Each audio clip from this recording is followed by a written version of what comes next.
हृदयी स्पंदन ठेवून नाती नूतन नित्य गुंफते ती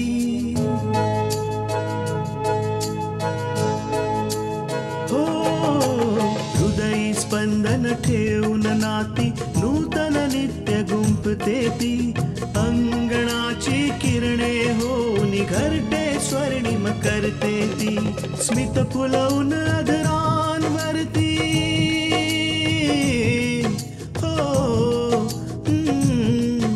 स्मित फुलवून अधरांवरती वेदनेत सुख देते ती लेक वहिनी आई होऊन जीवन आभा होते ती सुकन्या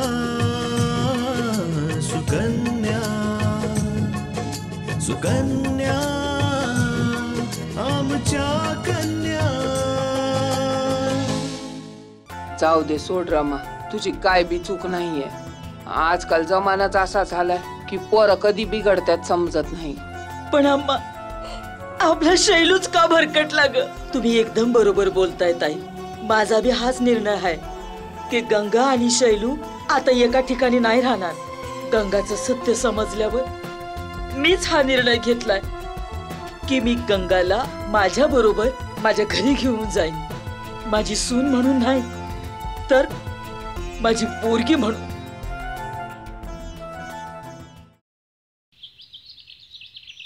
भाऊ, मी दुर्गाताईंना माझा निर्णय सांगितलाय. आता फक्त त्यांचा निर्णय व्हायचा आहे की त्यांची काय इच्छा आहे.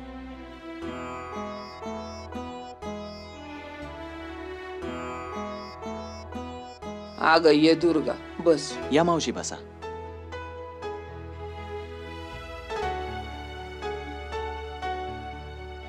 आजी, ताईंनी तर विश्वास आणि आपलेपणाने गंगाला स्वीकारले. माझं नाही म्हणण्यास तर काही कारणच नाही. मी सहमत आहे या गोष्टीला की गंगा यांच्या सोबत जाईल.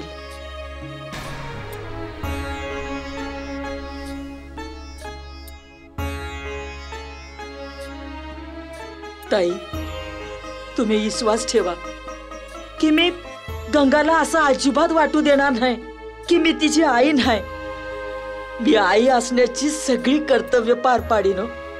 इतकंच नाही, मी गंगा आणि शैलूचा घटस्फोट भी करून देणार आहे.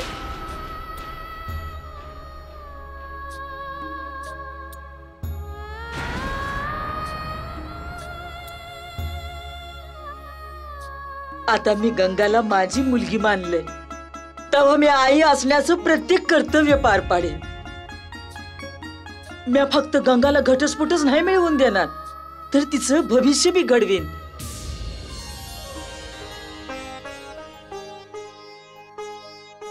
ताई, ही तर तू अगदी माझ्या मनातली गोष्ट बोललीस. आता गंगा आम्हा सगळ्यांची जबाबदारी आहे.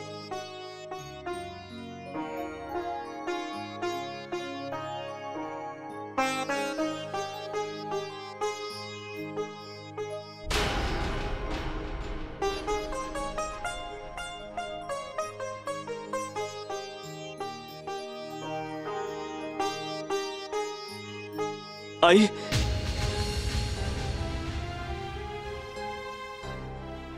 विराज, याला सांग की याची आई त्याच्यासाठी कायमची मरून गेलीये.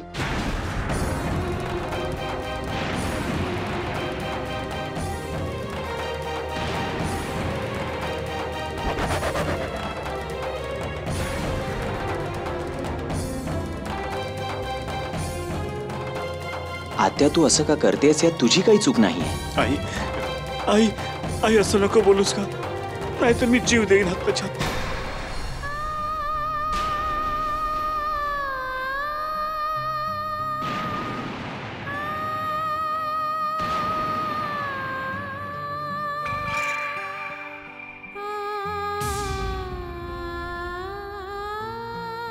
बस, ही असली नाटकं करायची काय बी गरज नाही.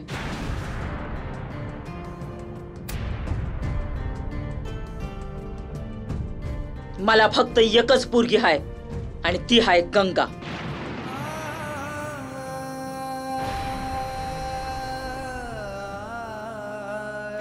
आई, माझ्याकडनं खरंच खूप मोठी चूक झाली. मला माफ कर एकदा. माझ्याकडनं पुन्हा अशी कधीच चूक बस.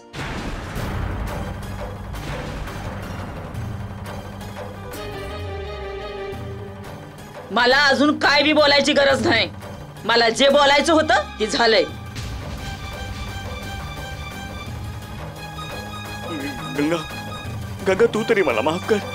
मला मला माहितीये की मी जे काही केलं ते खूप चुकीचं आहे, पण तू मला एक सुधारण्याची संधी दे. मी आज तुला वचन देतो की मी आजपासून असा मुळीच वागणार नाही की ज्यामुळे तुझं मन दुखवेल. प्लीज गंगा, मला माफ कर ग. विराज, याला सांग की त्याला जे काही सांगायचं असेल ते लवकर सांग म्हणाव.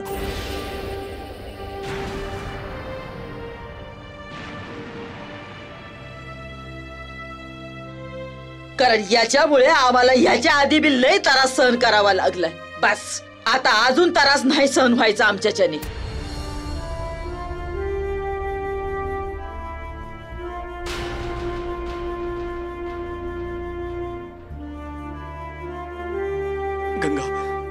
गंगा, माझी संगत चुकली. नाहीतर माझ्याकडनं एवढा मोठा गुन्हा झाला नसता. प्लीज गंगा, प्लीज एकदा मला माफ कर ग.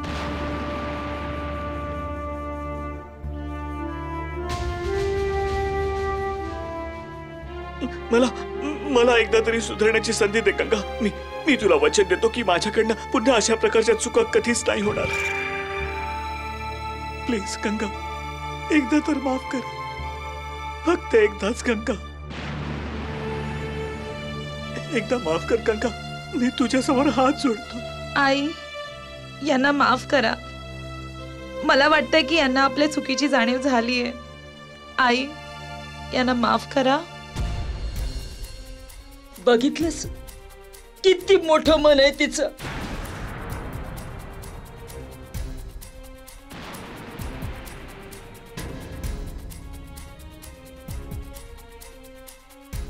अरे अशा माणसासाठी ती माफी मागते ज्याला तिला बर्बाद करायची एक बी संधी सोडली नाही.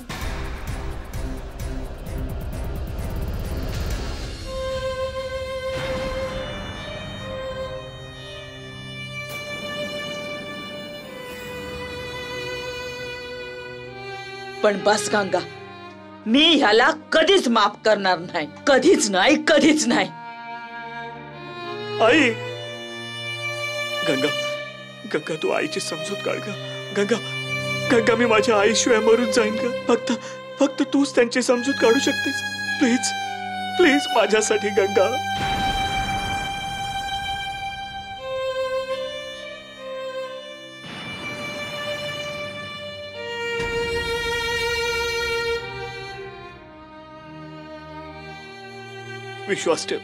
विश्वास ठेव माझ्यावर की मी आजच्या नंतर पुन्हा असं काही करणार नाही ज्यामुळे तुला आणि आईला दुःख पोचेल. प्लीज गंगा, तू आईची समजूत काढ. प्लीज. हे बघ, मला असं वाटतंय गंगा, तुला आणि ताईंना इथंच राहायला हवं. जोपर्यंत शैलू आणि ताईच्या मधला वाद आटोक्यात येत नाही तोपर्यंत तुम्ही दोघांनी इथं राहणं गरजेचं आहे.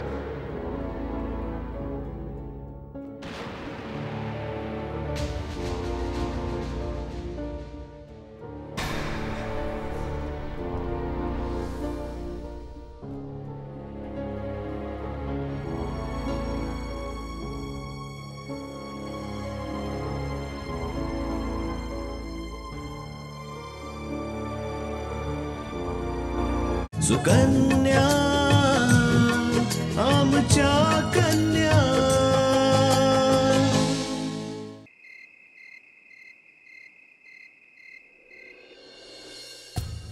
हे तर खूप वाईट झालं. आता आपल्याला अपूर्वच्या ऑफिसच्या घडामोडी कशा कळणार? त्याहूनही मोठी चिंतेची बाब ही आहे की आता मी काय करायचं.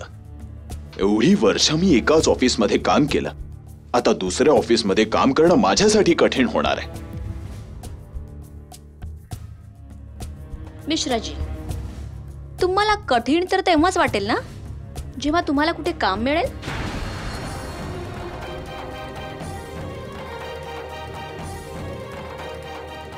मिश्राजी, तुम्हाला काय वाटतं की तुम्हाला इतक्या सहज की कुठल्या दुसऱ्या कंपनीमध्ये जॉब मिळेल?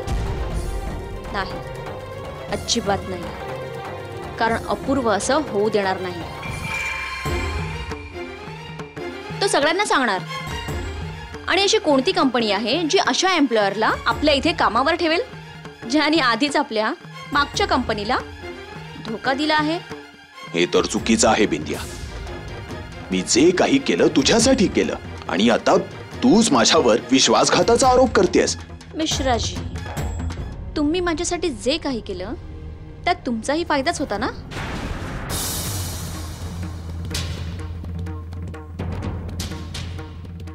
तुम्हालाही अपूर्वाला बर्बाद करायचं होतंच ना.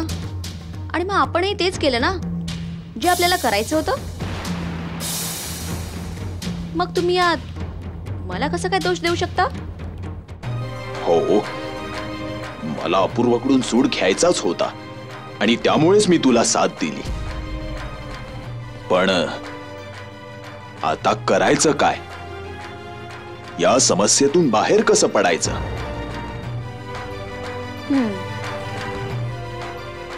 ह्या बाबतीत तर विचार करावा लागेल.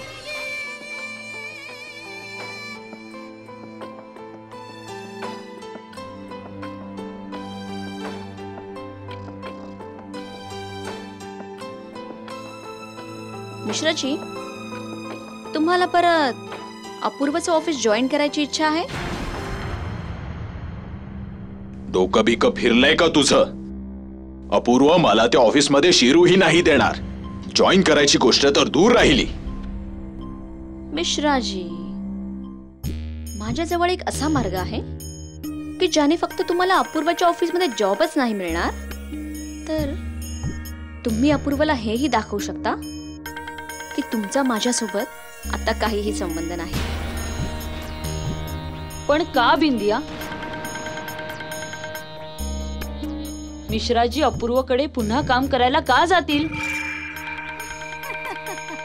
ते यासाठी आई की जर का आपल्याला अपूर्वाला उद्ध्वस्त करायचंच आहे ना, तर आपल्याला कोणी ना कोणी असं हवंच की जो आपल्याला अपूर्वाच्या ऑफिस मधली एकूण एक खबर देत राहील.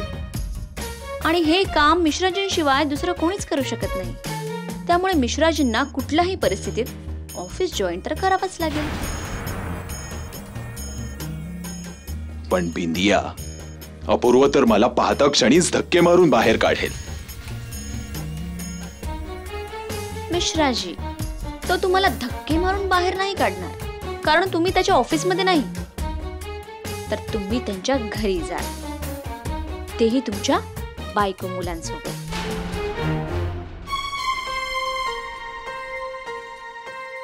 पण मिश्राजी, आधी माझं बोलणं पूर्ण तर होऊ द्या. तुम्ही अपूर्वाच्या घरी तुमच्या बायको आणि मुलांसोबत जाल आणि त्यांना हे पटवून द्याल की तुम्ही जे काही केलं ते माझ्यामुळे केलं. मी तुम्हाला पैशाची लालच दिली आणि तुम्ही हो म्हणालात.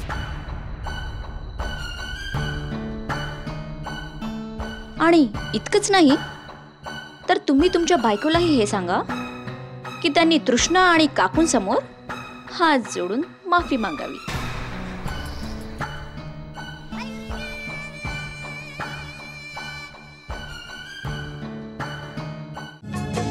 सुकन्या आमच्या कन्या. तर तुम्ही तुमच्या बायकोलाही हे सांगा की त्यांनी तृष्णा आणि काकूंसमोर हात जोडून माफी मागावी. पण त्याने काय होणार आहे? अपूर्व समजून घेईल का? आई, अपूर्व समजो अथवा न समजो, पण तृष्णा आणि काकूंना याची नक्कीच दया येईल. आणि त्या दोघांना यात नक्कीच विश्वास बसेल की यात मिश्राजींची काहीच चूक नाही.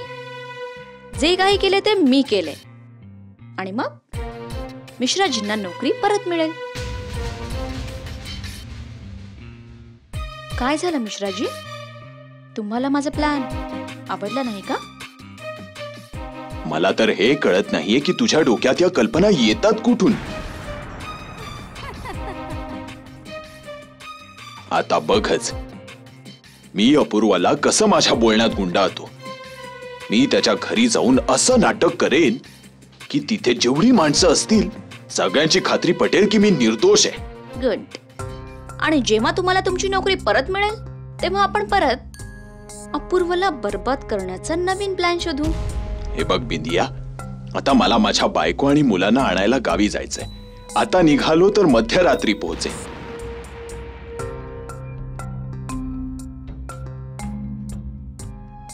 आणि मग उद्या सकाळी लवकर त्यांना परत घेऊन यायचंय. ठीक आहे?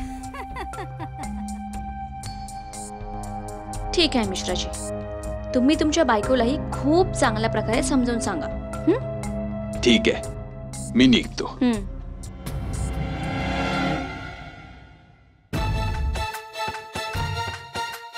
हा मिश्रा पण ना एक नंबरचा बिंडोक आहे, पण आहे आपल्या कामाचा. जोपर्यंत याचा फायदा होतोय तोपर्यंत याला आपल्या सोबतच ठेवावं लागेल.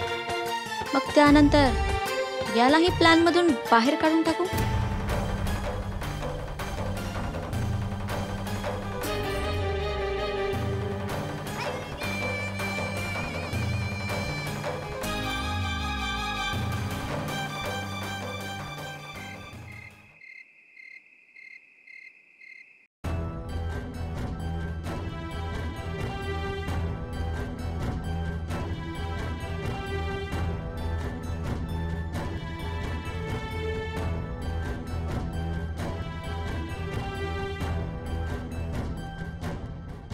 आई आई असं नको बोलूस का, नाहीतर मी जीव देईन हाताच्या हातात.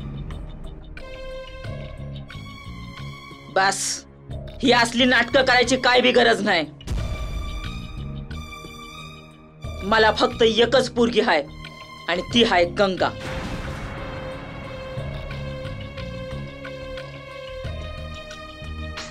माझ्याकडनं खरंच खूप मोठी चूक झाली.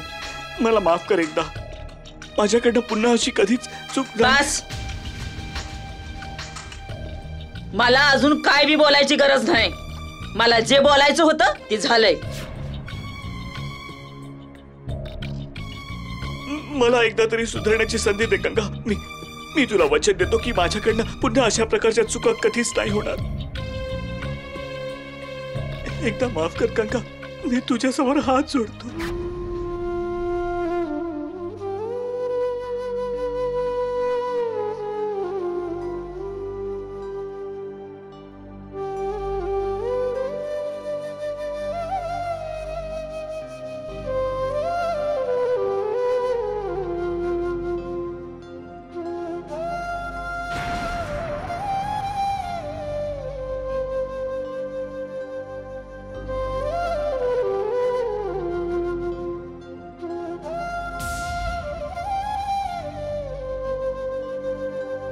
सुकन्या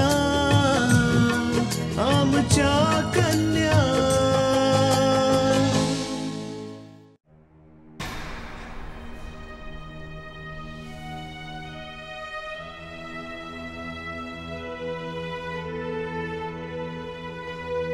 आई, तू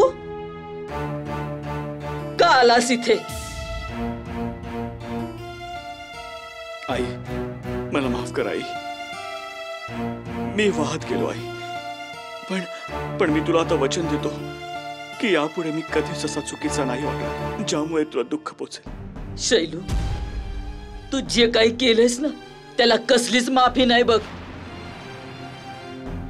आणि मला कसलाच हक्क नाहीये की मी तुला माफ करेन. पण तू जे केलंस ना ते पाप आहे आणि त्याची कसली बी माफी नाही मिळत. हो आई, मी मान्य करतो की मी पाप केलंय. पण खऱ्या मनाने माफी मागितली तर देवही माफ करतो आई. का तू मला एकदा माफ नाही करणार आई? शैलू, जर मी तुला माफ केलं ना तर मी गंगासमोर गुन्हेगार ठरेन. आणि मी त्या पोरी बरोबर अन्याय नाही करणार जिचा काहीच दोष नाहीये. शैलू, मला तुला एक गोष्ट विचारायची आहे बघ. विचार आई. माझ्या संस्कारामध्ये अशी कसली चूक झाली रे की तुझ्या आतल्या माणसाला मारून टाकलं आणि एका गुन्हेगाराला जन्म दिला. बोल शैलू, माझी काय चुकी झाली र? माहिती, जेव्हा तुझं वडील जग सोडून गेलं तेव्हा मी माझ्या काळजावर दगड ठेवून डोळ्यात एक अश्रूचा थेंब येऊ दिला नाही. कारण मला माहित होतं की माझ्या डोळ्यात एक बी अश्रू आला ना तर तू ते सहन नाही करू शकणार.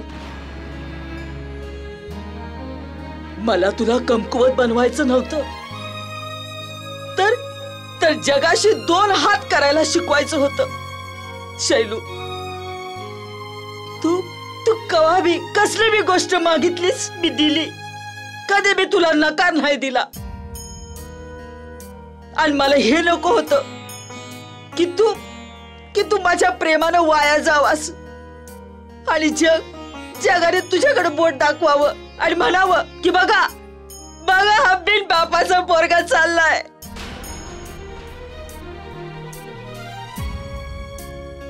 शैलू, माझ्याकडनं कुठं चुकी झाली बोल की र.